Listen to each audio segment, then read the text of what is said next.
Hello, and welcome back to Monument Cycling. This is episode 10 of the Monument Cycling podcast, and today we are supported by Join Cycling. We've got something a bit different for our 10th episode. Owen has been replaced by Sam, the director of Rule28, and we're going to chat about their extremely fast kit, how the domestic scene has shifted over the past few years and how Rule28 has played a part in that, and where the scene is headed. So, to start off, Sam, could you give us a quick history of why Rule28 exists as it does now and where it came from? Yeah, sure. So the founding principle really behind Rule28 was kind of a frustration at the quality of kit that existed sort of pre-2017 and the lack of transparency that brands were giving. So, I mean, it still takes place now, but you get brands going sort of, oh, 2025's version of something is X% stiffer, X% lighter, and X% more aero. Come and buy it. And cyclists are pretty sort of scientifically savvy, I think, as your sort of average athlete. So there is a demand for the data that's going to back up those claims. Because if you just say it and people go, okay, show you're working, and nothing is provided, it doesn't really fill you with any confidence, or at least especially for me, it didn't. So the ethos of the brand has always been, hey, look, we're going to try and provide you with the fastest kit possible, and here's all the data behind it. So yeah, kit's expensive in cycling, be it bikes, wheels, clothing, whatever. You should have the confidence that what you're buying is actually going to deliver what is promised. So yeah, it started, as people might know now, with aero socks in 2017, like the first on the scene really. No one had really focused on it before. But the theory behind it was loads of time and money from different brands and Olympic federations has gone into skin suit development. And the upper arm is relatively similar in shape and sort of orientation to the lower leg. If anything, the lower leg is a bit bigger than the upper arm. So the fabrics and the sort of concept of tripping the airflow around the arms on a skin suit should apply to the lower leg as an aero sock as well. So we got the first 4 sets made as a prototype, tested them on the velodrome, found good gains, and then those 4 prototypes were then used by Team KGF, which then became Who What Bike. Those guys used them to then win the British Team Pursuit Championship, sort of upsetting the GB squad, and sort of everything went from there. Really, like you started having more and more people at the track World Cups going, where can I get some of those? And it quickly sort of became like, right, there is a business here, quick, figure out how to make them. And yeah, sort of it took a year and a half before we could really keep up with the demand. Yes, I mean, that's obviously it was quite a few years ago now, but I remember that shift. I imagine you had to try quite hard to shift people's mindsets to actually care about how quick these things were. I remember it was years before I even tried like an aero sock. I was like, well, this looks a little bit silly. Everyone's wearing cotton socks.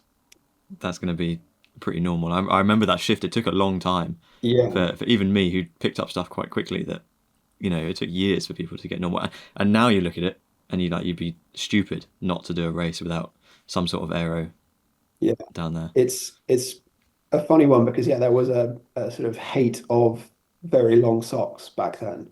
Like the longest you might get was a sort of 6-inch cuff. And I don't know if it was like chicken or egg that way, but even your standard training socks now are pretty damn long. So whether or not the length of aero socks shifted the non-aero sock style, or people got more comfortable with a longer sock and therefore aero socks became more palatable to people. Um, in the pro ranks, I think the people that were sort of really fighting for every single watt, once they saw how effective they were, especially on the track, like they took off pretty quickly. But there was a lag to how quickly most people on the road side of things sort of cottoned onto it. But yeah, it was funny. Like you'd see a load of H being like, those things are too long and revolting. Like I'll remember that name. And then a few months later, you see orders from these people, and you go, okay, like people are being won around to it. Yes, I mean there's a balance between, not that I think aero socks are ugly. I think they look quite good, but there's probably the most recent one is that POC helmet that the EF guys used, that Bettiol used. Like, there's definitely a balance between how stylish something might be perceived and how fast it is. But I think if you can just prove that something's faster, then if you're racing for any kind of competition, it's going to be picked up, kind of. Yeah, it's annoying because clothing is one of those ones where the faster stuff takes the most amount of effort to convince people on. Unlike sort of Mm. aero wheels, even though the relative saving that those things are giving you sort of pounds per watt is quite slim. Don't get me wrong, I think aero wheels are super cool as well, but people are using them because they look cool, not necessarily because they're faster for the most point. Like that money would be much better off being spent on sort of wind tunnel testing and kit, but it doesn't look as good. Yeah, definitely. I don't think socks will definitely and always be the easiest way to get a little bit faster for how much Oh money yeah, you spend. it's crazy. Like the performance comparison is like the same, if not more, as a deep section set of rims versus a box section one, but the cost Yeah, is like that's ridiculous. 1%. So it's mad that people don't sort of go to that as the very first thing they're going to upgrade. Definitely. I mean, how obviously the Watt Bike guys, the Who Watt Bike guys that won the national champs and the World Cups back in the day on those socks and that kit back in 2017, 2018, 19. What else have you kind of seen change and shift in terms of equipment and maybe just attitude to the equipment in the last 10 years or so that you've been in the sport? I think people's positions have changed a lot, obviously. Like even you look back to riders like Tony Martin in the TT, when you've got sort of fairly stock extensions for time trials, now everything is sort of hyper customized, and for the most part, people are riding a sort of higher but maybe slightly more compact position to get their shoulders into a good position too. Obviously, the helmets, you've started to see things like the new Giro Arrowhead, so the super wide TT lids that are going to sort of shroud your shoulders more. Obviously, a big development there. Yeah, the trickle down of tech into skin suits as well. Obviously, we have the aero base layer that's been used sort of pretty prevalently in the World Tour, but this dual layer technology has been on the track for a few Olympic cycles now. That is starting to become obviously much more widespread now on the road too, just as the knowledge sort of permeates into just how good these suits are. Yes, the positions have definitely changed a lot. I find myself going back looking at the TTs, even like the Olympic TT from 2012, even maybe 2016, with like Fabian Cancellara was one of the other riders that has just like flat TT bars, head up, and just power through it. Yeah. It's insane to go back and compare those kind of positions. Yeah, you've got that sort of the yo-yo between sort of that it went from that to sort of get as low as possible, and then that transition into actually a lot of stack height can be more beneficial. I think sort of people obviously thinking be as small and narrow as possible was going to be the most effective thing, but quite often that's not the case. Like, and then as well factoring in sort of it's watts per unit of drag. So even if you're going into a tunnel and finding out just how airy you can be, if that's going to compress your rib cage so you can't breathe as well, the amount of power you've been able to produce is going to reduce. So it's about striking that happy medium between can I put out the maximum amount of power for the least amount of drag? Definitely. Is that something you were thinking about back in 17, 18, 19 when you were starting out, that positions might change quite a lot? Were you, when you were designing and making these clothes, were you thinking about how they were going to be used on the bike? Yeah, the it's a weird one. We had this wingsuit. I don't know if you remember it. I It was do. like the first suit we ever bought out because the whole idea was like, hey, we don't really need to pay attention to the UCI rules. We're just going to make something to see if it was quick. And by comparison to what we can do now, the the level of sort of knowledge that we could put into it was nowhere near as good as what we can do now. Like the fabrics were bad, the fit was not particularly good. But when we were testing that in the tunnel, um, it was really interesting to see how head position affected it. Because when we try sort of super low tucked in head positions, the performance drops like quite bad. Whereas like Mm. a slightly higher than neutral head position worked really well with it because it needed a certain amount of airflow through the torso to sort of keep the wings sort of in line. So yeah, there was really interesting things like that. I think it sort of hyper exaggerated how your position impacts your suit.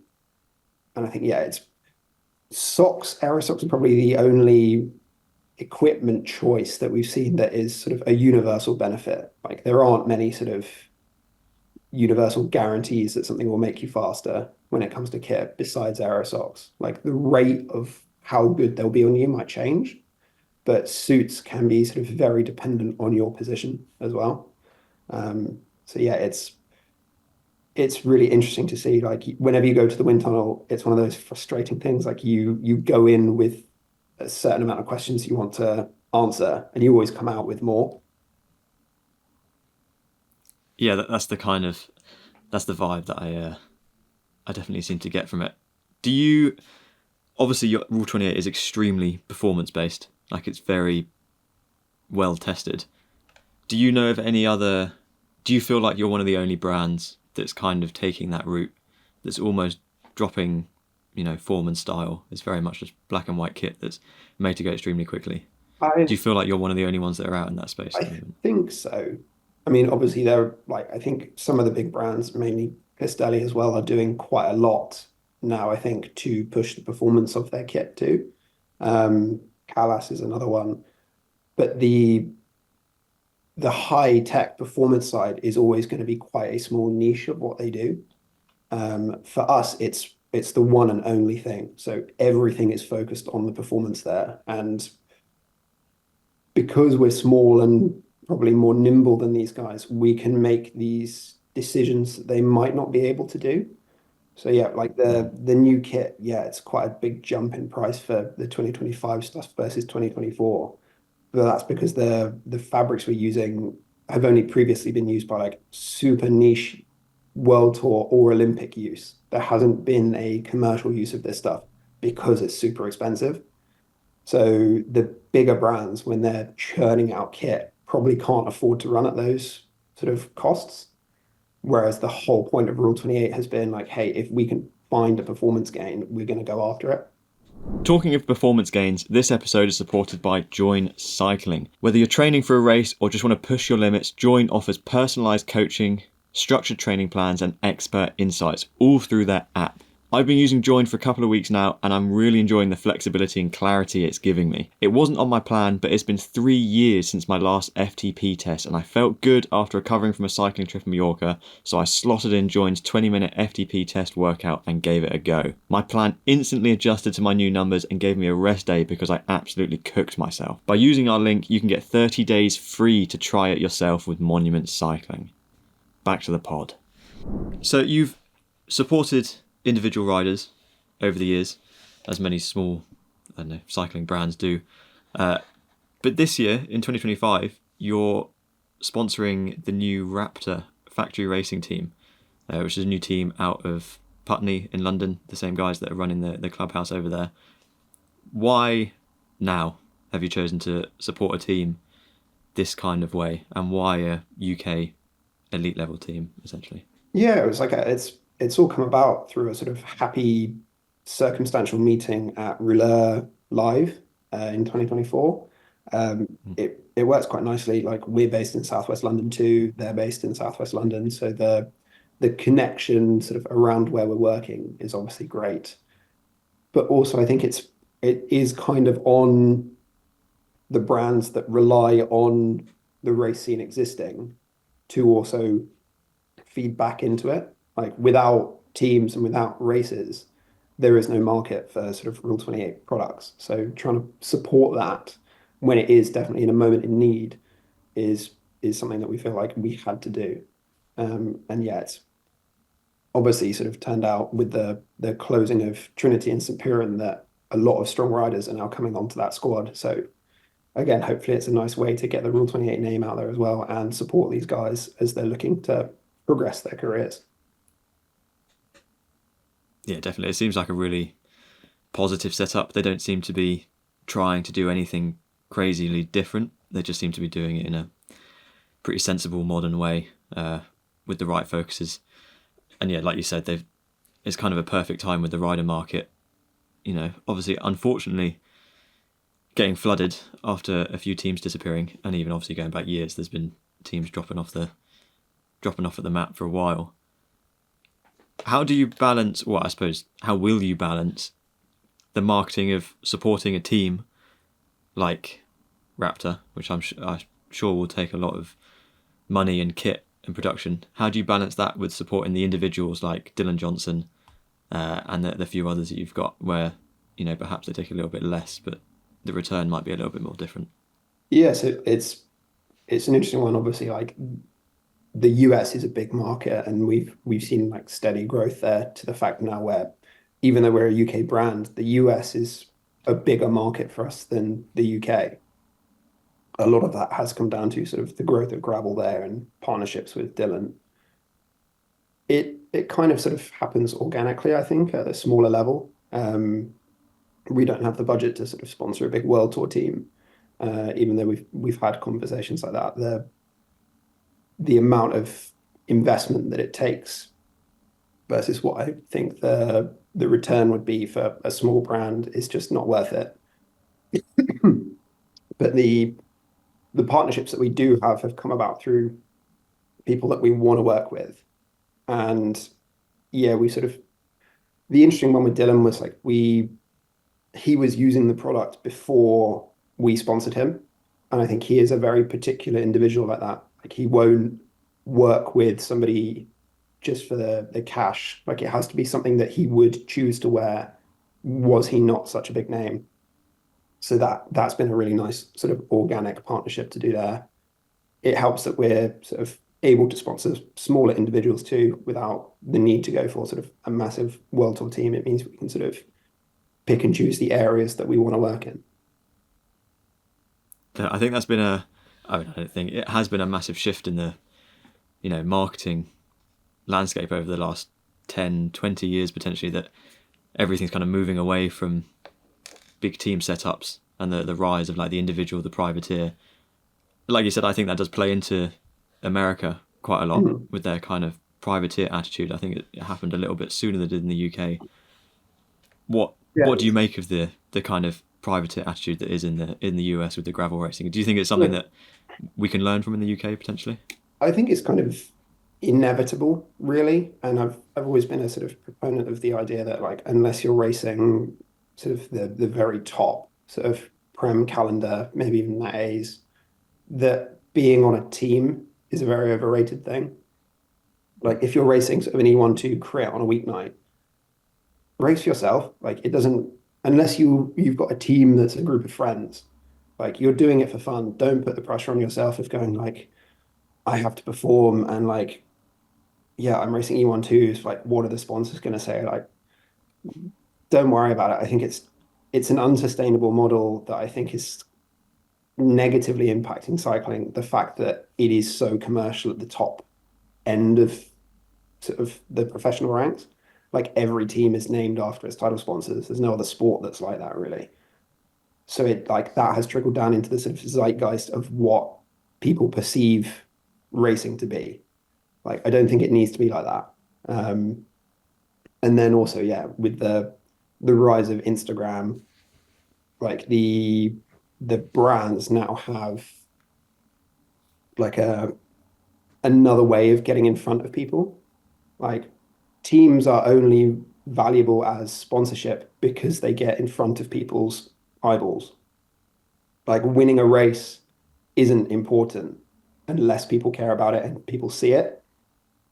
So if you can get just as many eyeballs on your product that's going to convert just as well by an individual doing something, like why not go and do that? And I think the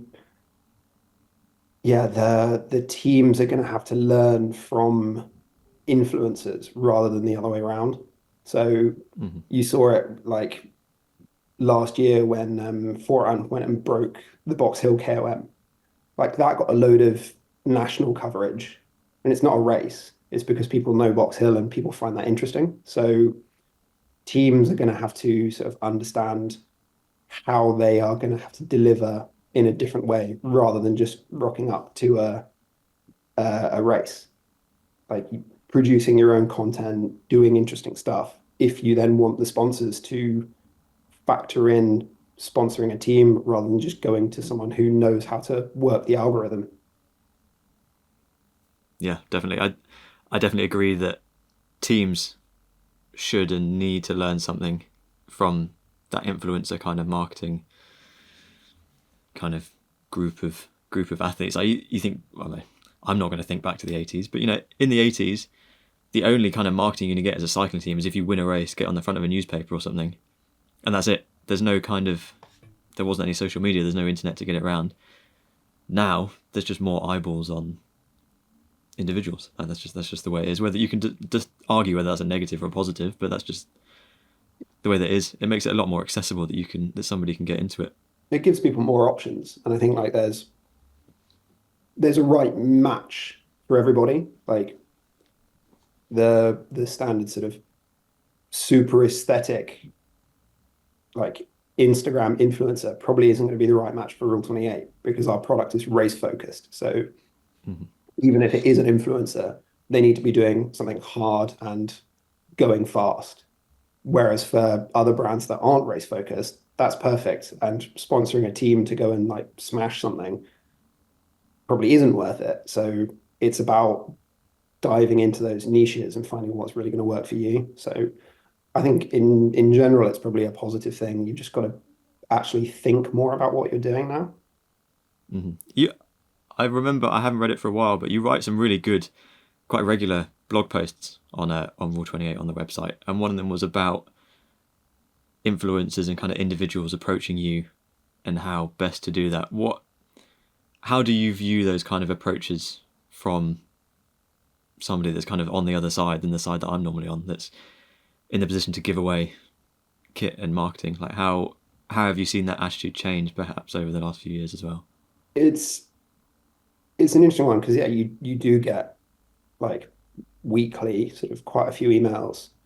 It's very obvious which ones are interesting and who's interested in you versus someone who's quite clearly just copied and pasted this to as many brands as they can think of. So yeah, you do get some interesting conversations out of it, but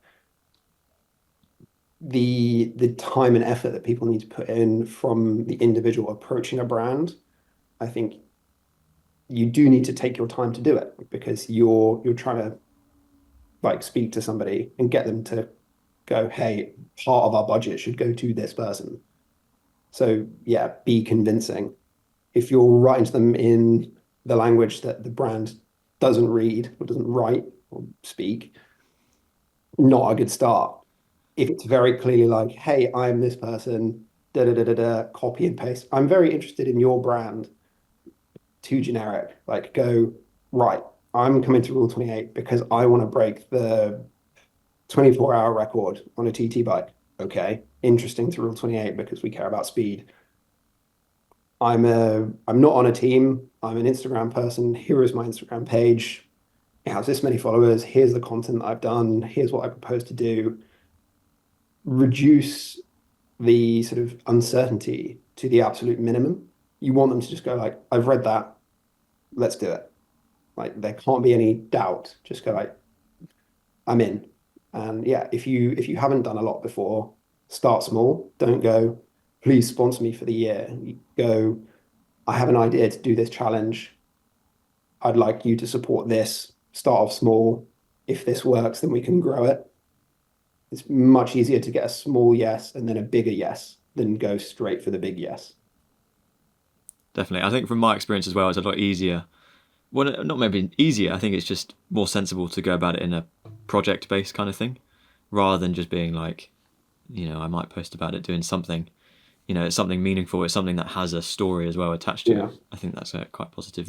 We talked about Dylan briefly earlier. Mm. What is it like working with somebody like Dylan Johnson? Like, I don't think I know anyone else. Well, I don't know Dylan, but I don't know of anyone else that's kind of like him. He seems to very much do stuff his own way and sit out on his own.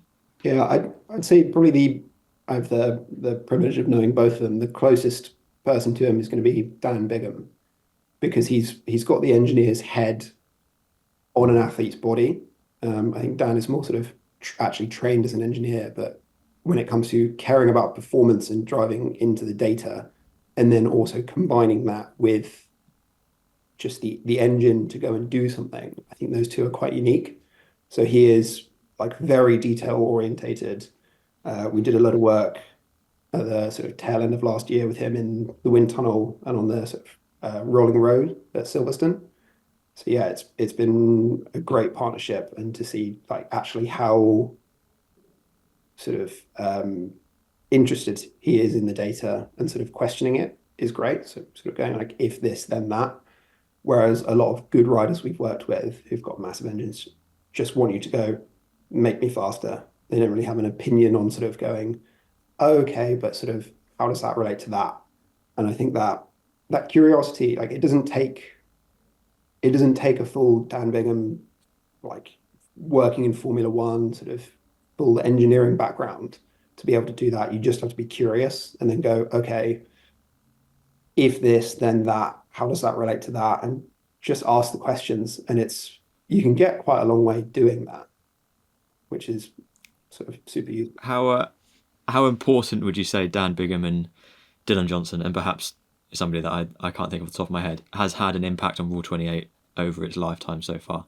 Like how much have they impacted the development? I think Dan, a massive part at the beginning, obviously, because he was wearing the socks to go and win the British Team Pursuit Championship. And then on the US side, yeah, Dylan wearing the kit even before we sponsored him, I think is responsible for quite a lot of the takeoff there, especially with our new gravel range.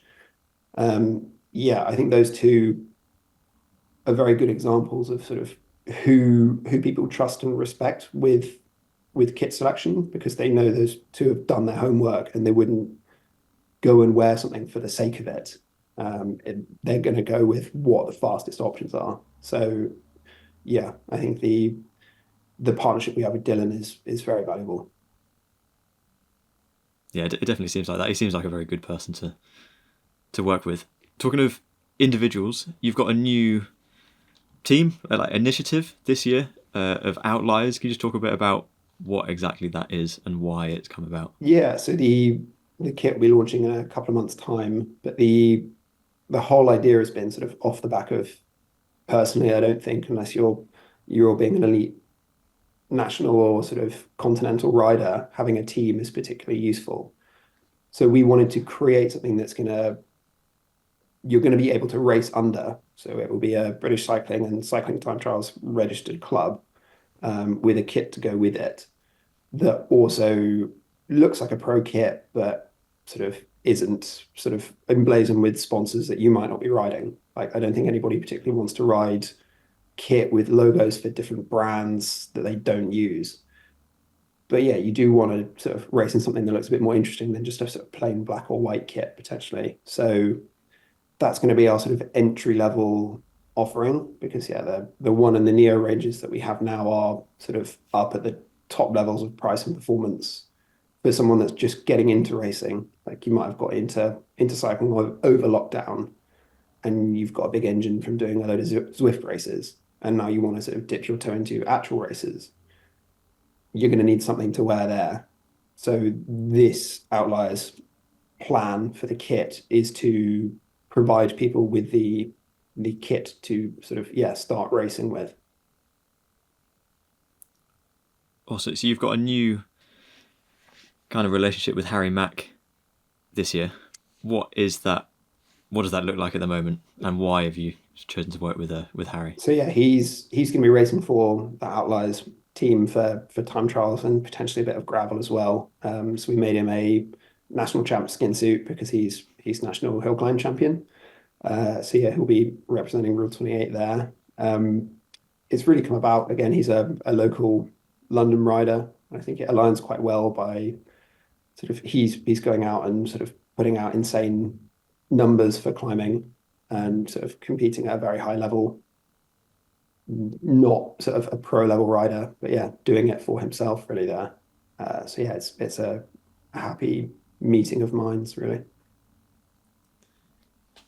Obviously, you've made very aero kit. With Harry, are you going to make like the lightest possible kit with like a bunch of like old school like drillium holes in the side? You cut all the fabric out that's not needed. Kind of a bit like a gimp suit, really. It's an interesting one because the new fabrics we've got for the one suit, the fabric weights are actually quite light in themselves. The priority with them has still been aerodynamics, but the if you think of sort of the cross section of a fiber, the bigger it is as a circle, the greater the surface area really there is. Like there's going to be sort of bigger divots there. So this fabric, like the fibers themselves are incredibly fine. So it does create a nice sort of flat, low skin friction material that is sort of 50 or 60 grams per meter squared lighter than our previous torso Oh, fabric. So it is well suited for hill climbing as well. I mean, you could start cutting holes in it to reduce the weight too. But yeah, it's a good mix of light and aero. yeah, I definitely wouldn't put that past Harry. What? It's something that I haven't really thought about in the past. Is I don't do many hill climbs, but what is the difference between like a heavy kit and a light kit? Like if you're talking 50 grams per square meter, like people are doing a lot to take 50 grams of a bike, really. It's 50 grams per square meter. Like you're getting maybe 50 to 70 grams off a suit really that way. Like in terms of the margin of like your total system weight, I wouldn't be thinking about sort of uber lightweight kits just by themselves. Like I think there's a lot you could do to your own body for hill climbing first. Yeah, shave your head is probably going to make more of a difference than that. Um, yeah, it will make a tiny difference, but yeah, especially over what was National Hill Climb like the time this year? It's 2 or 3 minutes. Yeah, it's like three Yeah, 309, I want to say, and even so, the speeds that Harry is going to be climbing yeah, aero is still very these important for climbs. those ones, Yeah, but exactly. I mean, you're not really going to be able to measure it over that amount of time. You if you're climbing Mont Ventoux or something, yeah, sort of 50 to 70 grams probably worth it. Like you'll see a difference in your time. Aerodynamics is still going to be more important for those guys, though. Definitely. Where do you want to see Rule 28 going over the next few years, and where do you think it's going to go over the next, like, 3, 4, 5 years? Yeah, it's a tricky one. So like we're going to have more of a focus on team kit this year. Like the range for now at least is pretty complete. We start a new development cycle for kit this year, but yeah, the last one took 2 years to do. So in the meantime, there's going to be more of a focus on team kit, but it's tricky. It's a very competitive market for custom kit because you've got sort of every single brand offering it. So whilst we'll be able to do sort of more competitively priced ones, what we're going to position it as, like the high-end kits we've got, is if you are going after like the best of the best, Rule 28 is for you. Like it will still be pricey team kit, but there are teams and individuals out there that care about riding the best. Um, so it's a weird one because it's we felt it wasn't really a market that had been addressed. Like there was us and quite a few different brands sort of hovering around a similar price point, but there was no one when it came to race kit sort of offering kind of what ASOS do. Where you go like, oh, their new jacket's like 600 quid. But there are some people that go like, I want the very best jacket. Mm. Most people aren't doing it, but there are some. So offering that tier of, hey, look, this is the performance that you will see at the very top end of the world tour and at the Olympics. And for those that want it, you can now get it. You just mentioned there that there was a 2 year development cycle on the last kit. What does that development cycle look like, and how does that differ from maybe other brands that aren't so performance focused? A lot of it is in materials research. So it's going and finding new suppliers for fabrics, analyzing what they've got, going and testing it in the fabric wind tunnel, working on different patterns. So producing multiple different skin suits with seams in slightly different places and slightly different fabrics in slightly different places. And just, yeah, just running as many tests as possible on different variations across different riders to find what is going to work best for your sort of median rider. Because I think we're getting to the fairly sharp end of the spear when it comes to aero kit now with what we're producing. If we were to chase sort of big gains rather than just refinements, you're now looking at bespoke fabrics for different riders. Vortec is probably the gold standard in companies for this. Like you basically are going to see it on one or two TT riders at the tour or at the Olympics. So they'll do like, hey, we'll custom make a kit for you from a 3D body scan, and the materials will be bespoke based on what your geometry needs.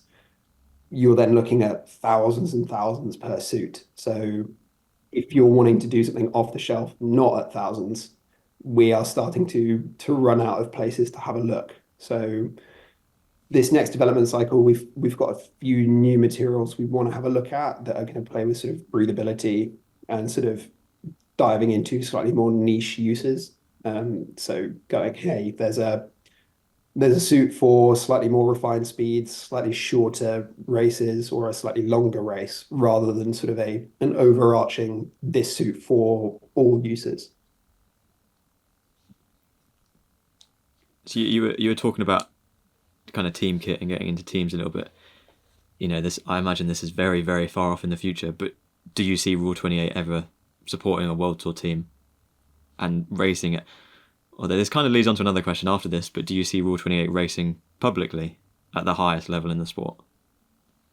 Publicly is the big question, like the big word there, because it's been used by men's and women's Tour de France champions, just not publicly. Like there are a lot of teams that are using it, and we are making suits for teams now as well. It's just that it's with their title sponsors logo put on it. Um, it's a tricky one because there's quite a nice feeling of sort of if you know, you know, like it is being used sort of behind the scenes, kind of like SRM and the sort of Castelli Gabba jacket had Mm-hmm. back in the day. Like teams were using them with the logos covered up or going and buying them themselves. We've had conversations with a couple of teams, but I think for now at least it's not worth it, just because the pure sort of financial outlay at the beginning is quite high. And then I was also thinking sort of it's quite annoying because the teams that have the budget to spend on it aren't really using that to then sell race kit. They're using it to sell kit to the masses. Mm-hmm. Whereas the high performance brands that are sort of very niche in terms of their use for sort of high performance racing don't have the budgets to go and do it, which is why you end up with these scenarios of teams white labeling kit. Uh, Maybe in a few years' time, if we've grown big enough, then it would be interesting. But I think being more sort of detailed with who we're sponsoring as individuals and like smaller local teams is probably going to get us further right now. Obviously, we alluded quite strongly there that Rule28 is used by professionals, not publicly. Yeah. Obviously, you know when it's being used. You can normally see it on TV when it's being used.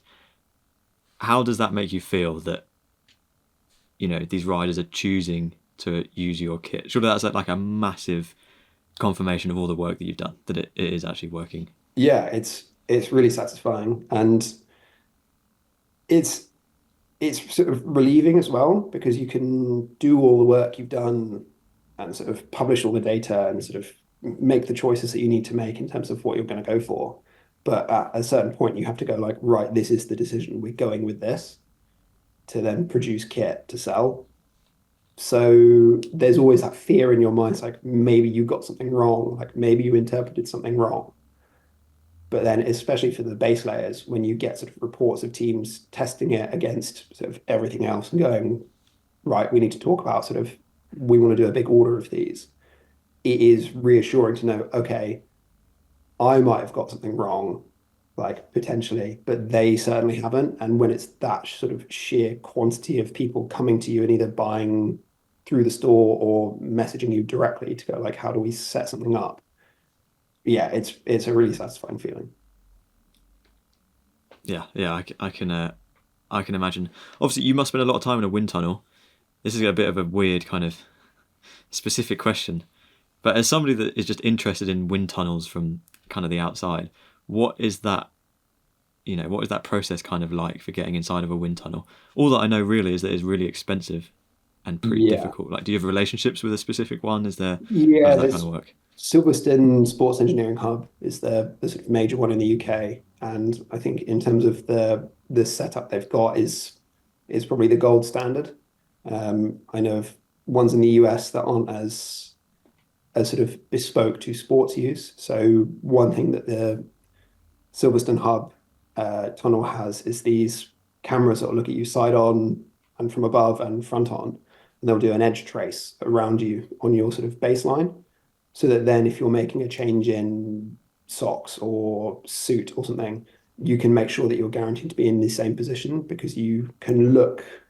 They have a projector, so it'll project all of that information from That's like really cool. views from the side, top, and front.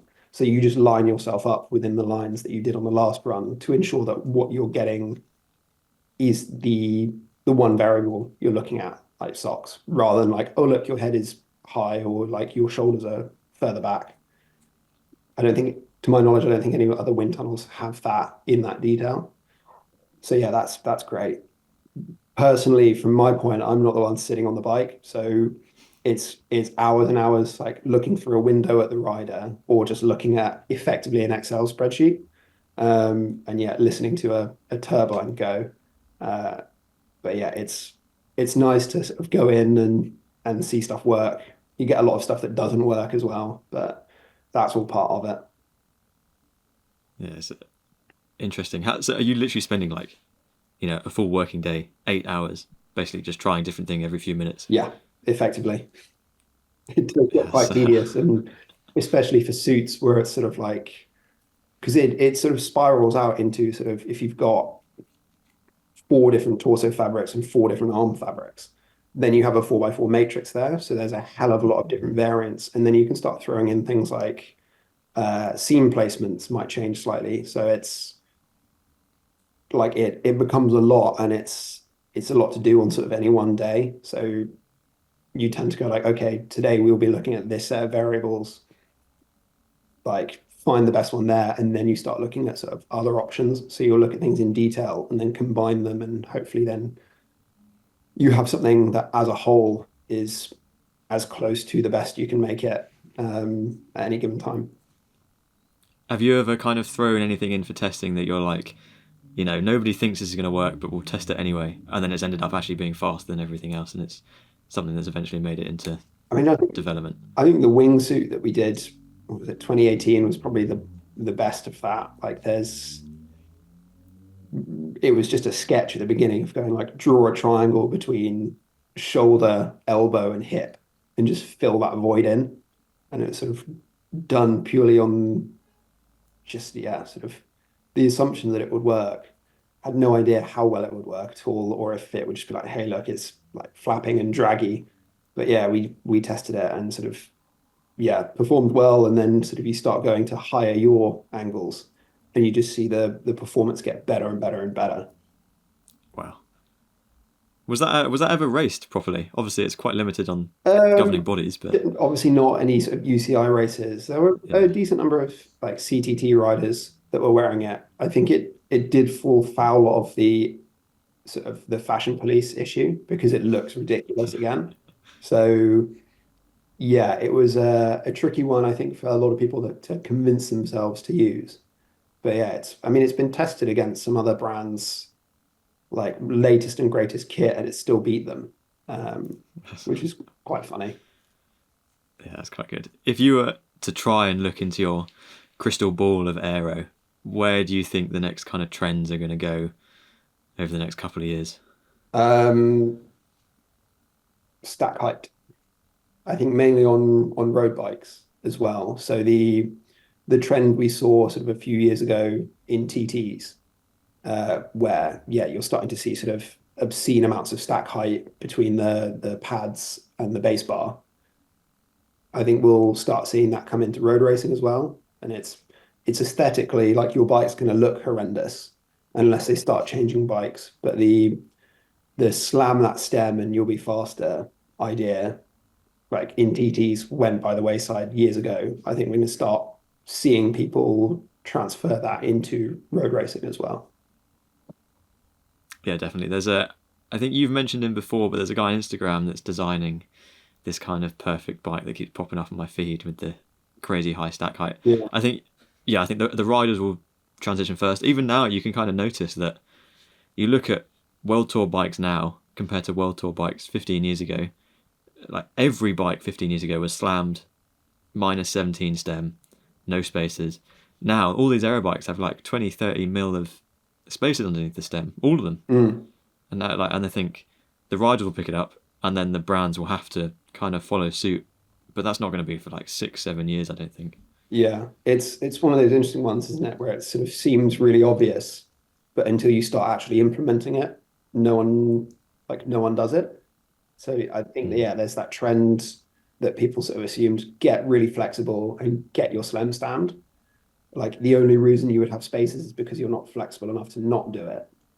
Whereas now it's going like actually try testing spaces, and what do you know? Like you're not actually any less aero potentially. You're able to put out more power for a lower heart rate. So yeah, sort of it's both sides of the equation. Watts per unit of drag, like watts have gone up, unit of drag hasn't gone up, therefore faster. Mhm.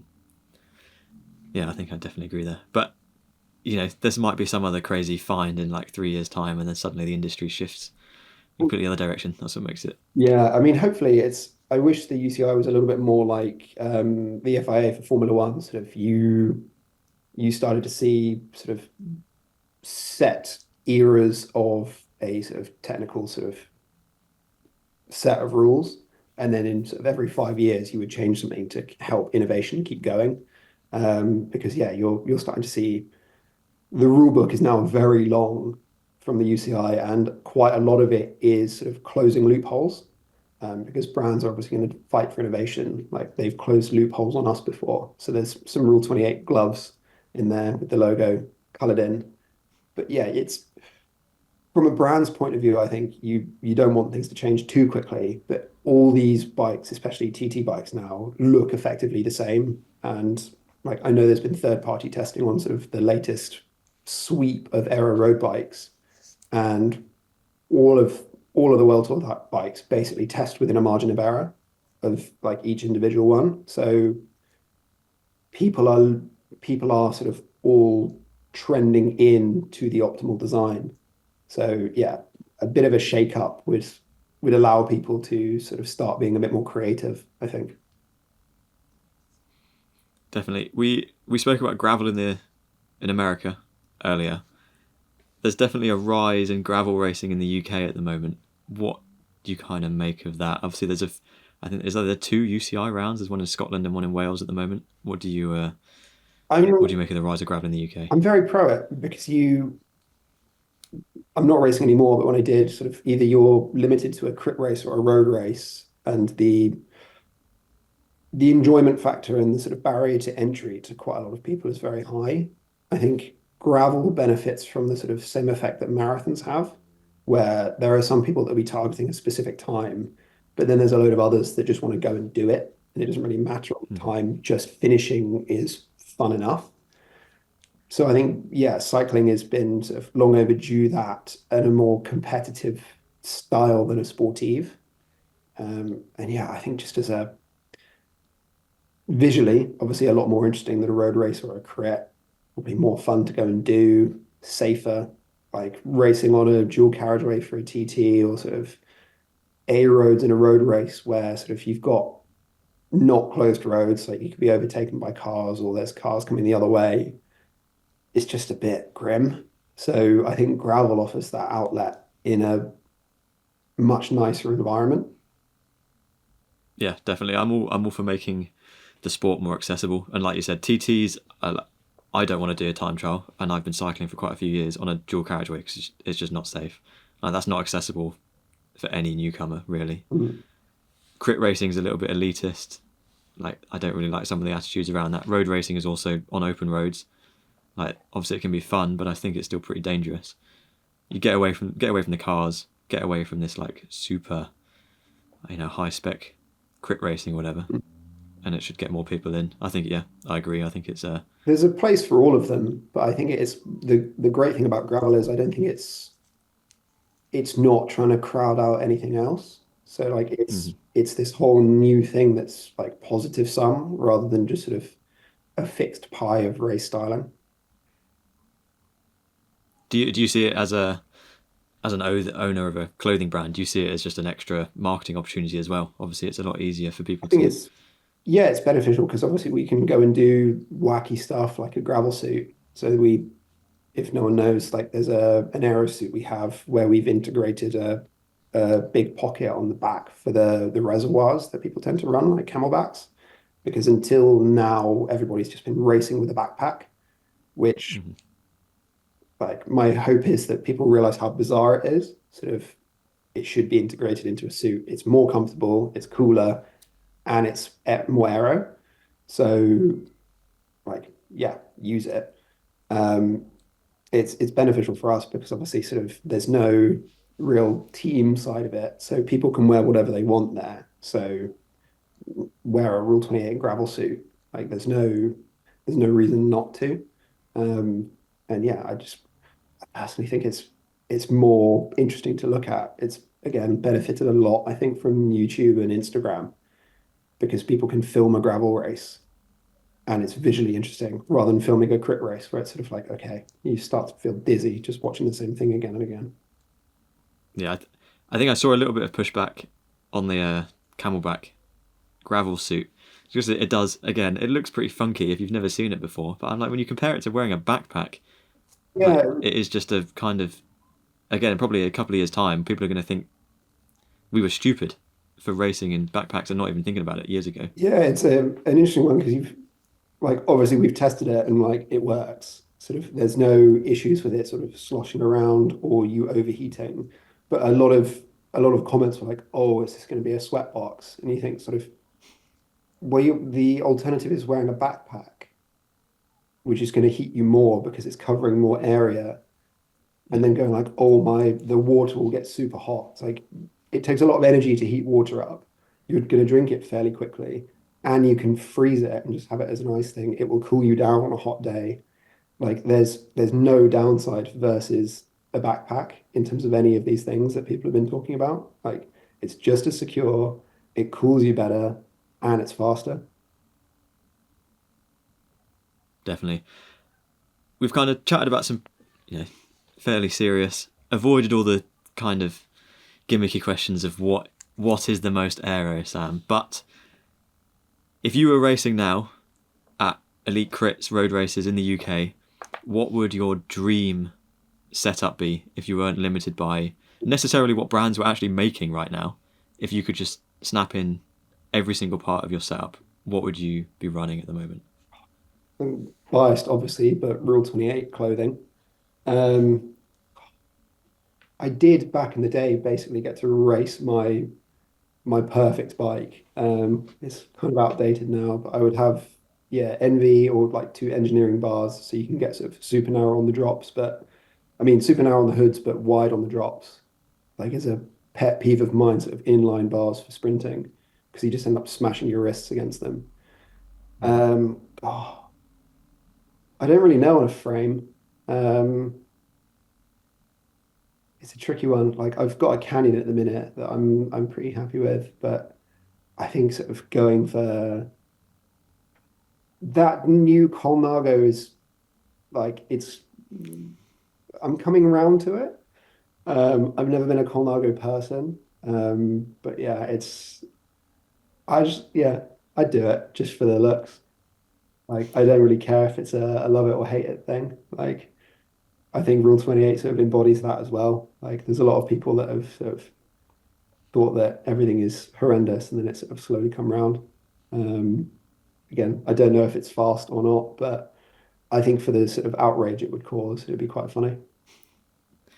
I think we spoke about it on the pod when it was released, and I think it does kind of embody Rule 28 a little bit, where it's necessarily the looks are kind of not irrelevant, but it's not made for the looks. It's made, not that I've tested it or I've known any wind tunnel tests so far, but I imagine it's been made for the fastest possible bike for Tadej Pogačar to race in the Tour de France. And like that goal, I really enjoy. I really respect that Respect them kind of doing just something pure different. performance. Yeah. And I'm sure there was someone at Colnago, like setting aside like the Italian heritage and sort of people going like nothing should ever change, it should stay true to its roots. Setting aside like the brand history there will have been people going, don't do this because it looks weird. So I appreciate that someone somewhere there has gone like, no, we're doing it. Yeah, I definitely, if somebody gave me one, I definitely wouldn't say no. Oh yeah. Awesome. This Nice. has been a pleasure, Sam. Oh, thank you for having me. It's been a great chat. Hopefully, our first guest of the Monument Cycling podcast. Hopefully, we look back on this in years' time, and we've had a whole list of other great people in the sport. Thank you for being involved in the sport, for supporting riders and teams. Hopefully, you have a good 2025, and I'm sure we'll see each other and talk soon. Yeah. Oh, thank you very much for having me. And yeah, all the best to you guys too.